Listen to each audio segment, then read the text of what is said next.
ज्योतिष कक्षा में आपका स्वागत है। अभी हम नक्षत्रों की बात कर रहे थे, तो यहाँ पे ये जो चार्ट हम आपको दिखा रहे हैं, ये चार्ट है नक्षत्र स्वामी, चरणाक्षर, अंश और उसकी तालिका। ये आप देख लें, विद्यार्थियों के लिए ये काम आता है, इसे आप देख लीजिए।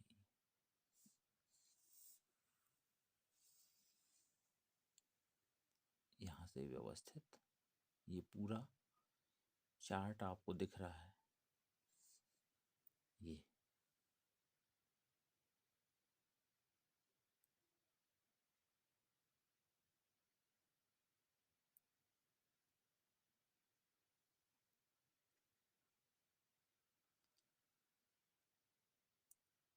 नक्षत्र स्वामी, चरणाक्षर, अंश और इसकी तालिका। ये ज्योतिष के समय हमें ये इनके अंशों की आवश्यकता पड़ती है और इनके स्वामियों के आधार पे हम फिर इनके बल और निर्बल का अध्ययन करते हैं। ये नक्षत्रों के स्वामी ग्रह हैं।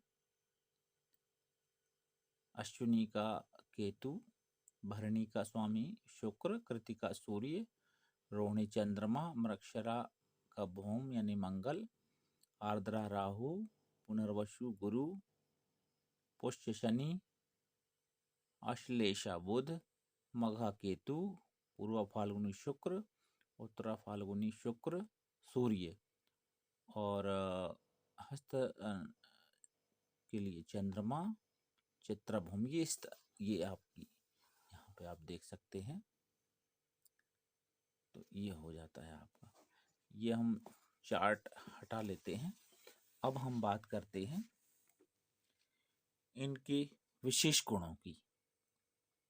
तो नक्षत्रों के लिंग भेद भी हैं। तो इन नक्षत्रों के लिंग भेद में हम बात करते हैं, जैसे ब्राह्मण, क्षत्रिय, वैश्य और सेवक। तो इस वर्ग में ब्राह्मण में पूर्व फाल्गुनी, पूर्व आषाढ़ा, पूर्व भाद्रपद और कृतिका। इसके बाद क्षत्रिय में उत्तरा फाल्गुनी, उत्तराषाढ़ा, उत्तरा भाद्रपद तथा पुष्य नक्षत्र। और वैश्य में रेवती, अनुराधा, मघा और अश्विनी। और सेवक वर्ग में मृगशिरा, ज्येष्ठा, चित्रा और धनिष्ठा। इस तरह से ये चार नक्षत्र एक एक वर्ग में आते हैं। चांडाल वर्ग में अश्लेषा, विशाखा, श्रवण और भरणी। और उग्र जातियों में मूल, आर्द्रा, स्वाति और भरणी। ये इस तरह से इनका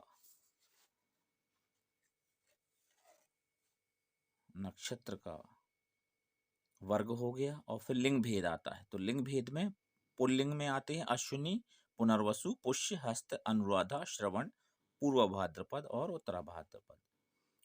फिर स्त्रीलिंग में आते हैं भरणी, कृतिका, रोहिणी, आर्द्रा, अश्लेषा, मघा, पूर्वा फाल्गुनी, उत्तरा फाल्गुनी, चित्रा, स्वाति, विशाखा, ज्येष्ठा, पूर्वाषाढ़ा, उत्तराषाढ़ा, धनिष्ठा और रेवती। और नपुंसक लिंग में नक्षत्र जो आते हैं वो है मृगशिरा, मूल और शतभिषा। तो ये इस तरह से आपको लिंग भेद के बारे में। फिर आता है गुण भेद। गुण भेद में गुण 3 होते हैं, सतोगुण, रजोगुण और तमोगुण। तो इस हिसाब से सतोगुण में अश्लेषा, ज्येष्ठा, विशाखा, पुनर्वसु, पूर्व भाद्रपद और रेवती।